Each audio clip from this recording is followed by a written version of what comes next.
भोलेनाथ के ऊपर कभी भी कोई भी वस्तु, भोलेनाथ हमेशा ऐसे देवता हैं कि इस सृष्टि के अंदर भोलेनाथ की 3 पूजा होती है। जितने भी देवता हैं सबकी एक ही पूजा होती है, सात्विक पूजा। जी गुरुदेव। लेकिन भोलेनाथ ऐसे हैं जिनकी 3 पूजा होती है। भोलेनाथ ने सृष्टि को 3 गुणों से रचा, त्रिगुणी सृष्टि है ये, त्रिगुणी माया से सृष्टि रची है 3 गुणों से। 3 गुण कौन से? सतोगुण, रजोगुण, तमोगुण।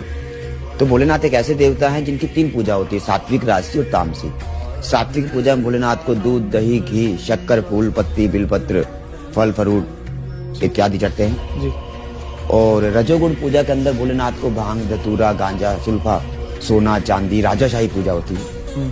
और तमोगुण के अंदर भोलेनाथ को मुर्दे की भस्म चढ़ती है, जो महाकाल ज्योतिर्लिंग, जो मुर्दे की भस्म चढ़ती है। भोलेनाथ अघोर है, भोलेनाथ से बड़ा कोई अघोर नहीं है। महेशा नाम परो देवो महिमनो नाम पर आस्तुति, अघोरा नाम परो मंत्रो नास्ति तत्व गुरु पर। तो भोलेनाथ से परे कोई दूसरा देवता नहीं। तो भोलेनाथ ऐसे देवता जिनकी 3 पूजा होती है, सात्विक, राजसी और तामसिक। और जो जैसा उनकी पूजा करेगा वो उसी तरीके से, सात्विक पूजा करेगा व्यक्ति तो वो परमात्मा के सौम्य दर्शन को प्राप्त करेगा और परमात्मा सदाशिव के धाम को ही प्राप्त होगा वो।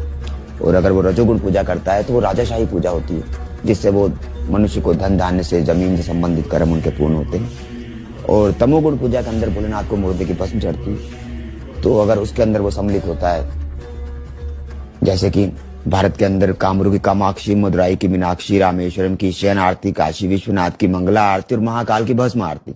जी गुरुदेव। नारी वर्जित है भस्म आरती, दर्शन नहीं करती, सिर्फ नर ही दर्शन करता है भस्म आरती के।